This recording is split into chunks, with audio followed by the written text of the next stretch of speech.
السلام عليكم ورحمة الله وبركاته. اهلا بكم في فيديو جديد على قناة شيماء حسين بيوتي.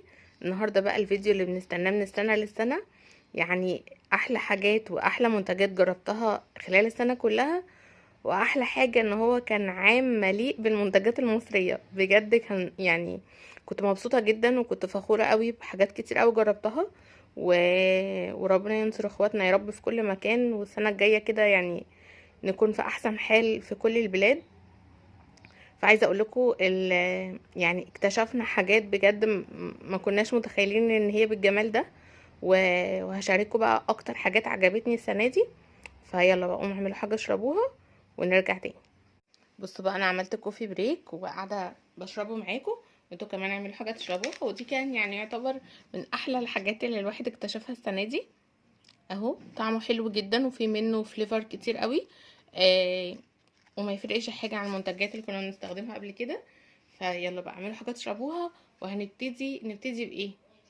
محتاره، كلهم حاجات حلوه جدا وكلهم حاجات بجد اتبسطت قوي قوي وانا بستخدمها. فيلا بينا نبتدي. بصوا بقى اول حاجه حابه ابتدي معاكم بيها الهاند كريم ده من مود. ده اللاين اللي هو اسمه هواوي. بدأت بيه ليه؟ عشان حاسه ان انا ما اديتوش حقه قوي لما عملت لكم ريفيو عنه، لما اتكلمت عنه الفيديو اللي فات او اللي قبله تقريبا. بصوا هو يعني حقيقي حرفيا جميل، جميل سعره جميل شكله جميل. ريحته جميله. تأثيره حلو. بصوا بقى انا يعني انا بحب المرطبات بتاعه الايد عموما، اللي هي الايد تمتصها بس برضو يعني يتبقالي سنة ايه، سنة كريم ببقى حاسة بيها، يعني ببقى حاسة او ببقى حابة احس الترطيب. فده يمكن ما حسيتش فيه الحتة دي ان هو بيفضل على البشرة من بره شوية. بحس البشرة بتمتصه سريعا، بس حرفيا هو فرق مع ايدي قوي. يعني هو مش بيديني احساس التلزيق، والاحساس ده في ناس كتير ما بتحبوش اصلا، بس انا يعني بحبه يكون بسيط. بصوا اولا نقطة منه، يعني كده انا حطيت كتير قوي، نقطة منه بتكفي كتير جدا. استنى بقى اوزعه كويس. ريحته يا جماعة تجنن، رهيبة رهيبة حرفيا، ريحته حلوة قوي ومنعشة وناعمة وسويتي كده. يعني بصوا كذا حاجة داخلة في بعضها. تأثيره زي ما بقولك اول ما بتحطيه يعني بحس ان هو البشرة بتمتصه عن اغلب الكريمات اللي انا متعوداها. بس بصراحة جميل، يعني فرق مع ايدي قوي. انا ايدي يعني انا ممكن اكون بشرة وشي مختلطة وبشرة جسمي يعني ممكن تكون متوسطة شوية، لكن ايدي هي اللي جافة بشكل فظيع، فببقى طول الوقت محتاجة ارطبها. فلا حقيقي بصراحة تحفة، وموجود في اماكن كتير قوي. يعني شفته في صيدلية جنبنا وجايباه اصلا من العزبي، فاعتقد متوافر في اماكن كتير. وسعره تقريبا كان حاجة 49 جنيه 50 جنيه. حلو قوي يعني بجد. عايزه اتشجع لان حاسه ان هما نزلوا منتجات كتير. انا مجربتش من مود حاجه غير الشاور جل، وبرده تحفه بصراحه يجنن. والهاند كريم. فلما اجرب حاجات تانية منه ان شاء الله السنه الجايه. آه السنه اللي بدأنا فيها. انا مش عارفه بقى الفيديو ده يا رب يلحق ينزل اصلا، لان انا بصوره يوم يوم الاحد. فمش عارفه بقى يلحق ينزل قبل ما، يعني انتوا عارفين باخد وقت شويه في المونتاج، فمش عارفه. ان شاء الله الحق اعمل اديتنج بسرعه للفيديو ده بالذات عشان ينزل ان شاء الله قبل السنه الجديده. فتمام فبس. فرهيب يا جماعه، حلوه قوي، حلوه قوي قوي قوي. وعايزه اجرب ده، خلاص قرب يخلص. فعايزه اجرب روايح تانية من نفس البراند واقول لكم رايي فيه ايه. ومن الحاجه برضو اللي انا ما كنتش عارفه اسمها وشكرت لكم فيها قوي الفيديوهات اللي فاتت، وكان بتسال عليها في التعليقات كتير، اللي هي الليب بالم كوري. بصوا دي بقى يعني دي انا مش قادره اوصف لكم انا مخلصه منها كام واحده. بصوا بقى يعني محتاجه اجيب اصلا، شايفين بتتلاشى. دي بقى حلوه في ايه؟ بصوا هي برضو مش هتديك اولا اسمها، بس عشان زعلت ان انا ما كنتش عارفه اسمها او ما كنتش مركزه في اسمها. انا بصراحه لما بروح يعني ببقى محتاجاها وبروح اشتريها، بقول لهم عايزه الليب بالم الكوري فبيدوها لي على طول، فما ركزتش هي اسمها ايه. لكن هي طلع اسمها تانكو. كان في واحدة منها لون تاني، ودي كده ايه رسمة جديدة، بس الاتنين نفس المفعول. دي بقى مش بتديكي احساس الترطيب، او ان انت بتحسي ان انت حاطه ليب جلوس كده على شفايفك، اللي هو ما بتحسيش ان في فوليوم على الشفايف او في طبقه كده زياده. لا مش بتحسي كده خالص، انت بتحسي ان انت اول ما تحطيها ان الشفايف بتبقى جافه جدا عادي، اكنك حاطه يعني حاجه، اكنك مش حاطه حاجه. لكن آه بحب تاثيرها في لونها. لونها حلو قوي، يعني لونها بالنسبه لي تاثيرها احلى من التنت. انت لو حطيتي منها طبقه خفيفه بتفضلي طول الوقت شفايفك اللون اللي هو البينكي الطبيعي، اللي هو مش اوفر، فاهميني؟ لو تقلتي منها قوي بتديكي اول ما بتتحط بيبقى لونها فوشيا سنه، بس بعد شويه بتلاقيها ايه، استمرت معاكي. حتى لو حطيتيها قبل ما تنامي بتقومي الصبح بقى شفايفك مورده وتحفه. فلونها جميل، يعني هي احلى حاجه فيها لونها. بالنسبه بقى هي بترطب الشفايف ولا لا، لو شفايفك ناشفه بترطبها ولا لا، انا يعني انا بحطها كل يوم تقريبا، فولا حاسه بترطيب رهيب، بس يعني ما حصليش مثلا ان شفايفي شققت. فممكن تكون بترطب بس ايه على هداوه كده، اللي هو زي ما بقول لكم ما بتحسيش، مش زي مثلا كنا بنستخدم واحده كده قبل المقاطعه اللي هي بتاعت بالمرز دي، كنت بتحسي لا احساس فيه دهنانه شويه. بتاعت لونا، بتاعت اسمها ايه،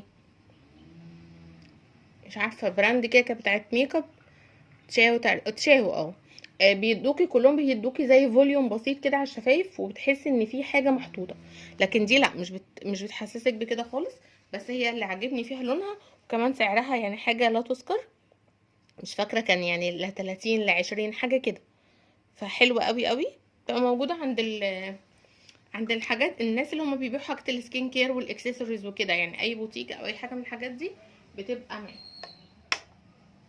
وبرده من الحاجات المذهله بالنسبه لي البراند دي، طبعا ده خلصان اهو،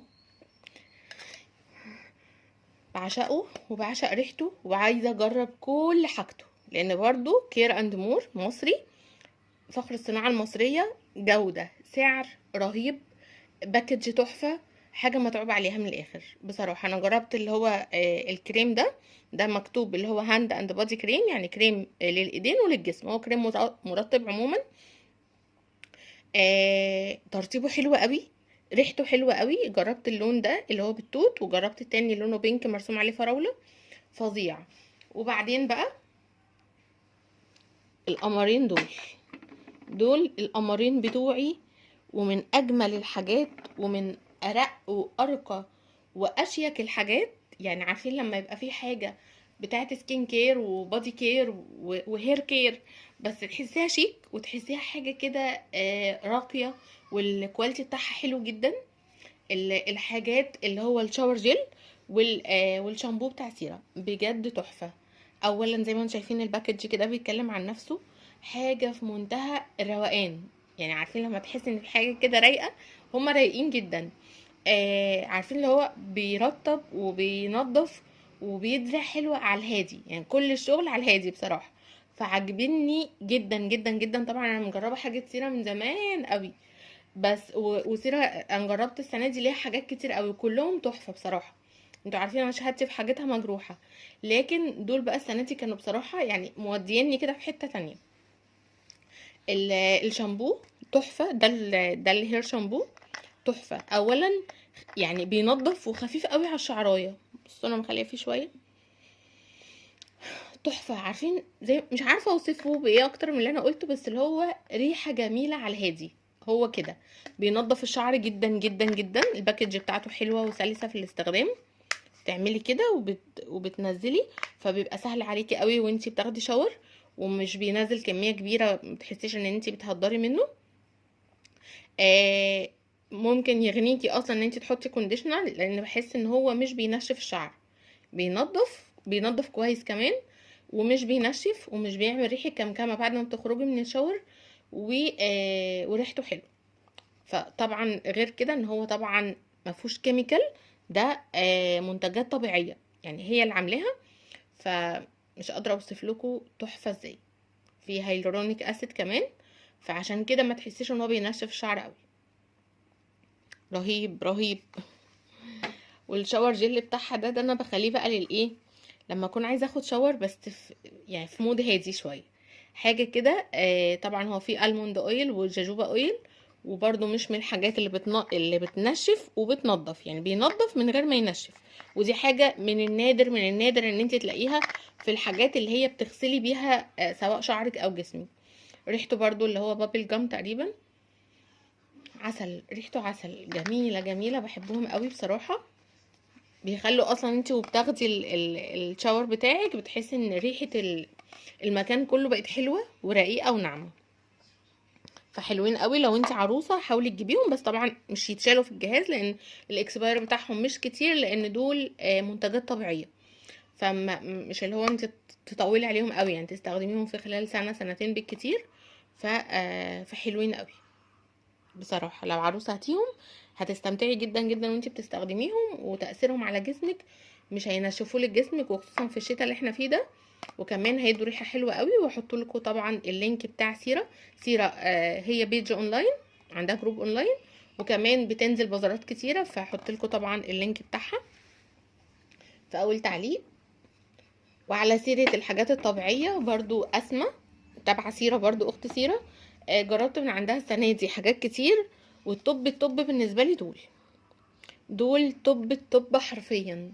يعني بصوا، الدلع والجمال والرقه، وتحس ان انت بتتقلبي حته تشيز كيك كده. الكريم ده رهيب رهيب والله رهيب. بصوا بقى، ريحه وجمال ونعومه، وتأثيره فعلا ما شاء الله تبارك الله، يجنن يجنن. يعني بتحطيه اصلا على جسمك بتحسي ان انت في ساعتها انت حلويتي. لونه حلو، ترطيبه معقول قوي، يعني الترطيب بتاعه معقول وحلو. ده كده اللي هو كريم الجسم من اسما. هحط لكم برده لينك اسما تحت لينك سيره على طول، كل اللينكات دي هثبتها في اول تعليق ان شاء الله. فده ترطيبه حلو، انا حاطاه في ايدي قبل التصوير يعني. جميل جدا، امتصاصه سريع، بيرطب الجسم حلو، وبيدي ريحه حلوه، بيدي لون يجنن، بيدي لون حلو قوي، لدرجه ان انا عايزه اطلب منها ان هي تعمل لنا بجد كريم للبشره يكون بنفس نفس الكونسبت ده كده، اللي هو يكون مرطب حلو وفي نفس الوقت يدي لون. لان ساعات كده بروح واخده حته احطها على وشي، مش قادره اوصف لكم بيدي لون حلو ازاي. وبرده الميست بتاعها ده بقى لكل حاجه، ده هير ميست، بكيني ميست، تستخدميه كبادي ميست عادي اللي هو بيترش على الجسم، هو بس البخاخه بتاعته بايظه فانا نقلاه في حته تانية. فده عارفين اللي هو لما انت تبقى ريحتك حلوه من غير ما تكوني انت حاطه ريحه، اللي هو انت اصلا ريحتك حلوه، يعني هو انت كده كده ريحتك حلوه، لكن انت مش عامله حاجه تخلي ريحتك حلوه. فاهمين قصدي؟ اللي هو يعني اللي هو انت يعني ريحتك جميله من غير تكلف. فده بيبقى حلو قوي، ترشيه بقى على شعرك، ترشيه على جسمك مباشره، لان ده ما فيهوش اي كحول ولا اي حاجه. فبيدي ريحه برضو رايقه وناعمه. وعارفين اللي هي روائح يعني اغلب المنتجات اللي سعرها عالي ما بتلاقيهاش روايحها فظعه، بتلاقيها روايحها الهادي كده، وبتدي روايح نظافه جميله جدا. بعشق ريحته بصراحه، بعشقه، بيدخلني في مود حلو قوي. فيبقى حلو قوي برضو ان انت قبل ما تلبسي تروحي رشه كده، رشه كامله على جسمك كله، تفضلي فتره طويله ريحتك حلوه. وبرضو على الشعر لانه ما فيهوش كحول، فمش هيأذي شعرك خالص. والديودرنت بتاع ستارفيل، اغلب اللاينات بتاعته ما عجبتنيش، لكن بصراحه الحمراء اللي هي لونها احمر دي كانت احلى واحده فيهم، وبرده موجود في الصيدليات، وريحتها حلوه جدا، انا بحب الريحه دي قوي. في منه البينك وفي منه لونه اوف وايت شويه، ما عجبونيش خالص. وبعد فتره رغم ان كلهم نفس اللاين، بس بعد فتره بيعملوا ريحه عرق. لكن الاحمر ده بحس انه اكتر حاجه بتطول وبيفضل فتره طويله، ريحته كويسه. فبرضو من الحاجات اللي عجبتني.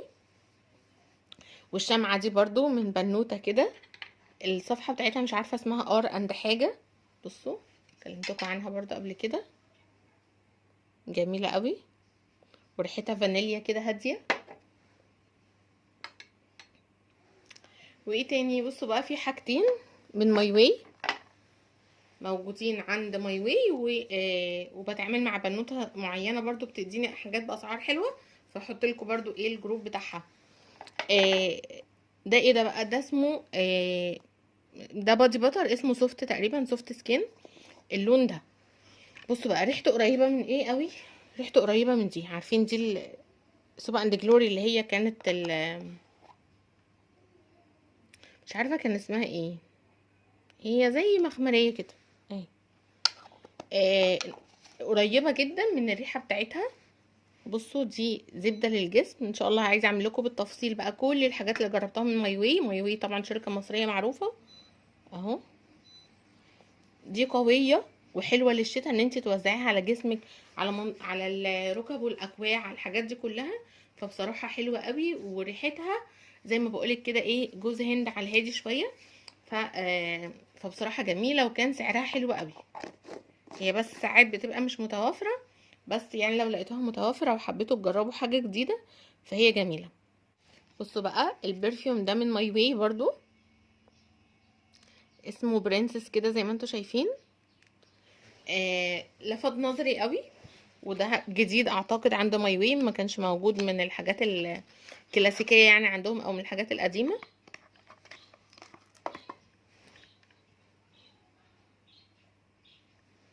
استنوا كده افتكر الريحه.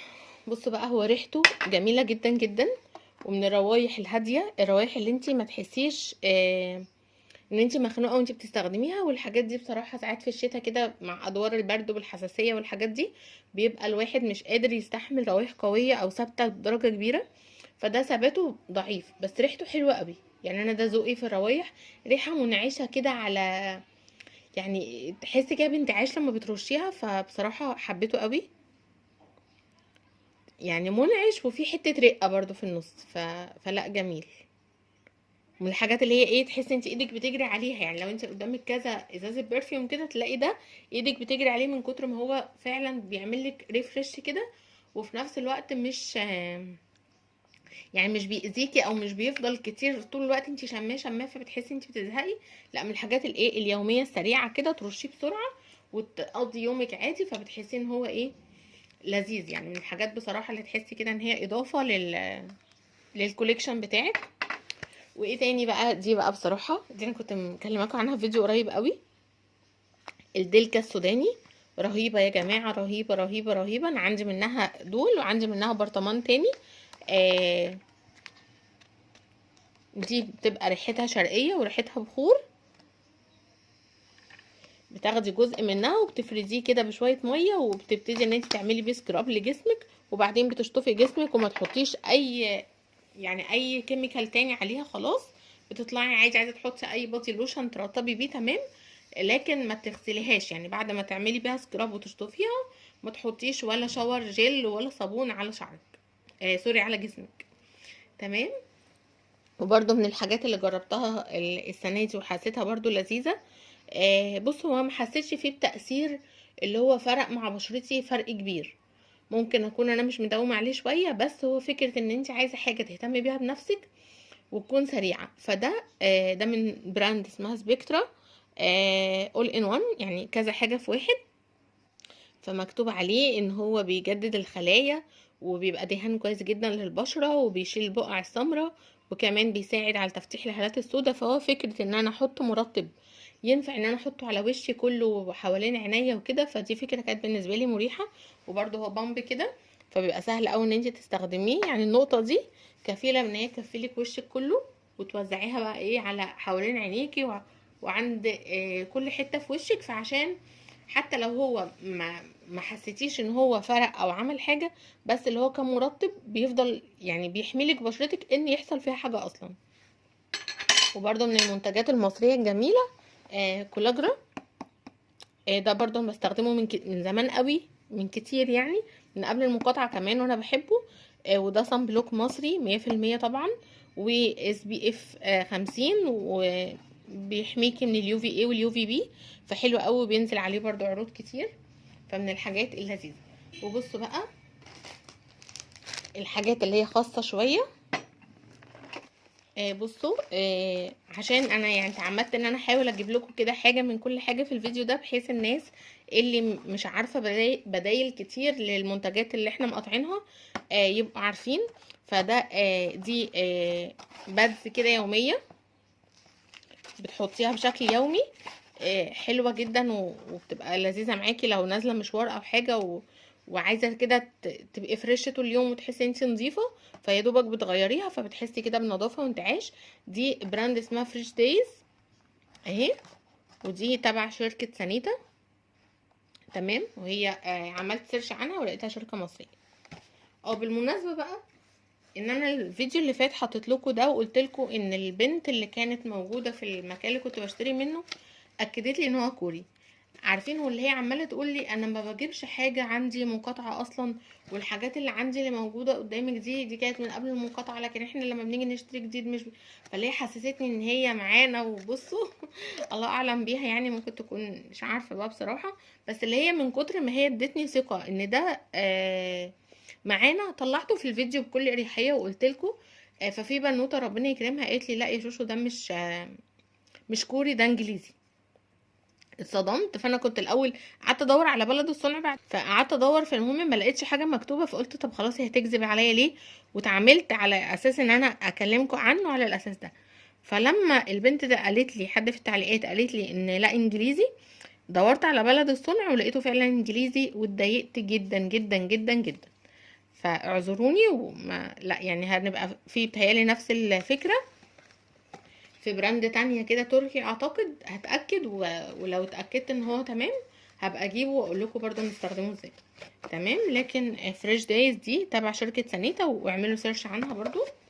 ومن البادز بقى الشهرية اللي احنا بنحتاجها، فبرضو ماركة مولبت بصراحة عجبتني جدا. يعني في حاجات كتير مصري موجودة في السوق بس على قدها شوية، لكن لو انت عايزة حاجة بديلة كنا بنستخدمه قبل المقاطعة، فبصراحة مولبت ابهرتني. هي سعرها ممكن يكون عالي شوية، بس بصراحة لا حلوة. وخصوصا اللاين ده، بصي هي اصلا بيبقى مكتوب عليها كده، كل واحدة بيبقى مكتوب عليها حاجة شكل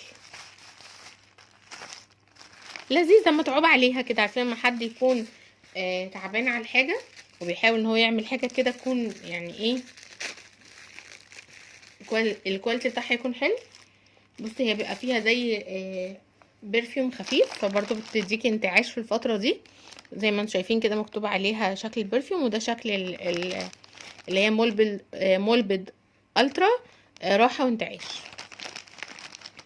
وسعرها والله ما فاكرة سعرها كام، مش فاكرة بصراحة، مش فاكرة، بس يعني كانت غالية. كنت جايباها من كازيون تقريبا، كانت ب60 جنيه الكمية دي كلها، اللي هو 16 قطعة. مش عارفة 16 و2 مجانا ولا 16 من غير الاتنين، مش عارفة، بس بصراحة حلوة اوي. وبرضه من الحاجات اللي هي اللي كنت بصراحة مش عارفة كنا لو ما كانتش موجودة كان ايه اللي هيحصل، لان اللي موجودة في السوق وكانت مكتسحة السوق بتاعت فينوس. وفينوس دي تبع شركة معينة اللي هي يعني استحالة اجيب منها. فلولا ما افوفا نزلت دي بصراحة ما كناش عارفين هنعمل ايه. شفرات افوفا حلوة جدا لو انت بتعتمدي على الشيبنج يعني في ازالة الشعر، فهكون من الحاجات الجميلة. واخر حاجتين بقى عايزة اختم معاكم بيهم، المخمرية دي كنت جايباها من الجروب بتاع تقى. بصوا دي ريحة حلوة، لوك كده شمري، ترطيب، حاجة كده بتاعت الايه الاعياد بقى والمناسبات والحاجات الحلوة. فان شاء الله لو عملنا فيديو قريب كده عن حاجات الدلع بس هحطها لكم في وسطها. فهي برضو حلوة قوي قوي وريحتها جميلة. بصوا بقى، ده حاجة ملوش علاقة باللي احنا بنتكلم فيه خالص، مش حاجة سكين كير ولا اي حاجة. ده معطر، المفروض ان هو معطر منزلي عموما، او تقدري تستخدميه كمعطر للغسيل. غطا واحد منه في الغسلة رهيب. ده بقى لو انت عروسة وعايزة تهتمي بملابسك الخاصة، فيعني لو حطيتي يعني غطا منه في طبق كده وشطفتي بس اللبس بتاعك، مش قادرة اوصفلك ريحة حاجتك هتبقى عاملة ازاي. الحراير والستانات والحاجات دي بجد تحفة تحفة، ريحته جميلة جدا جدا، وبيثبت في الهدوم جدا. وتقدري ان انت كمان تستخدميه يعني لو عايزة مثلا معطر معين لغرف النوم او حاجة زي كده، ويكون ريحته خاصة شوية وريحته جميلة. فده هو في منه حاجات كتير، بس انا حبيت قوي اللي هو رومانسية ده. وفي منه اللي هو الوردة بتاعته بيبقى لونها ازرق، وفي واحد الوردة بتاعته لونها اصفر شوية. كلهم حلوين بصراحة وثابتين قوي. بجد وناعمين، لا بصراحة تحفة. ده برضو من ماي واي، من نفس البنوتة اللي انا جبت منها البرفيوم ده، فبرضو بيبقى موجود عندها، فبصراحة حلوة قوي قوي قوي.